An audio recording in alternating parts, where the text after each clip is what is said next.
Welcome to Education in Focus. I'm Aliana Kernodle. The University of Washington, like many other American universities, saw significant pro-Palestinian protests in the past 2 years, but one professor says there's more to it than just that. Joining me to tell us more about this is the Center Square's Carlene Johnson. Carlene, at the beginning of this week, we saw the release of all the remaining hostages held by Hamas, but simultaneously, the University of Washington was seeing some continuations of these past protests. Can you tell us a little bit about what's going on there? Yeah, it was interesting timing because while much of the rest of the world was, celebrating the images we were all seeing on TV of the release of the remaining surviving hostages and, waiting to see how much of those that had been killed in captivity would be released. And I know that's still playing out, as we record this, but celebrations, right? But on the campus of the University of Washington, there were protests going on from the same groups, the same pro-Palestinian, some even openly pro-Hamas groups that have held protests, encampments, vandalism on the campus of the University of Washington, the main campus in Seattle, for the last 2 years. So the reason why we were still having protests, even as the peace deal was being finalized, was that 21 University of Washington students who were suspended back in May, there's hearings now to decide if some should be reinstated. And these were students who were responsible for more than $1 million in destruction inside a brand new engineering building on the campus of the University of Washington. And Boeing, the Boeing company, was behind some of the funding for the engineering building. And that was the motivation for the pro-Palestinian folks to say, hey, Boeing, you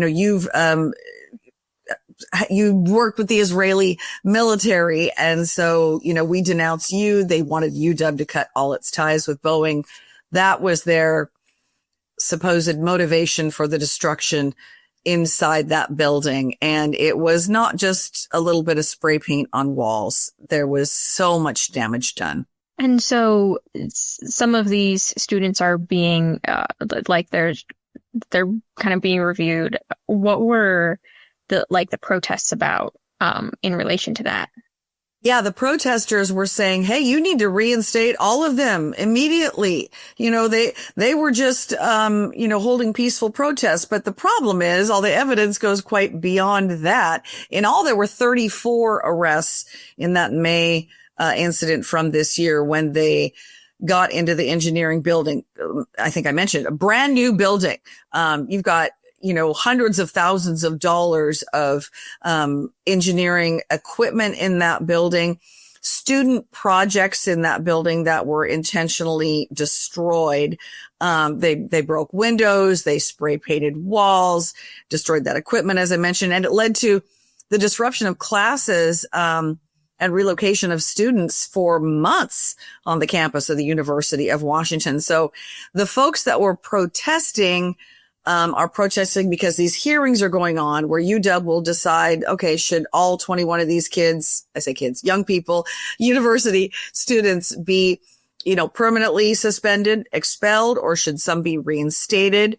They've spent months going back and reviewing surveillance video from inside and outside that building, interviewing others involved in the protests that maybe didn't go inside the building and actually destroy anything or vandalize anything, to determine. So each one of these students is kind of having an individual hearing, and those continue this week while we're recording this, Eliana, and they will decide on an individual basis if those students get back in. But Professor Cliff Mass, who is a professor of atmospheric sciences on the campus, is also Jewish. And I have spent a great deal of time speaking with him over the last 2 years, since just after the initial October 7th, 2023 attacks, about the impact on campus. Because as you spoke to when we opened, so many campuses, including the University of Washington, saw, pro-Palestinian demonstrations, takeovers, encampments set up for weeks. And that continued for the last 2 years on the campus. And so I wanted to get his insights on it because he says it goes much deeper than, just anti-Semitism, on the campus. He thinks there's a deeper cultural issue on the campus. Can you dig into a little bit more of what he had to say? Yeah, he talked about even well before, the October 7th attack and then the subsequent protests on campus, that the University of Washington, which is in the heart of Seattle, a very blue, very liberal part of the state of Washington, that there was already a, politicization of things. Any professor, any faculty member, any student for that matter, who was willing to speak out and sort of buck the trend of, pushing back on any of these very liberal agendas, which people know it's not a secret that many of these liberal college campuses are definitely promoting an agenda. Well, Professor Mass was one that has pushed back on that openly. He runs a blog that's mostly about weather related issues because he's just like the guru of gurus when it comes to that, and also studying earthquakes, and in the state of Washington, that's a real concern, right? So he has a blog that comes out, I think, at least maybe twice a week. But once October 7th happened, he started writing extensively on what it's like to be a Jewish professor on a liberal, prominent university campus at a time when the campus for many weeks was taken over by protesters and Jewish students were assaulted. I mean, there were Jewish students that for weeks didn't go to class because they were in fear of their own safety.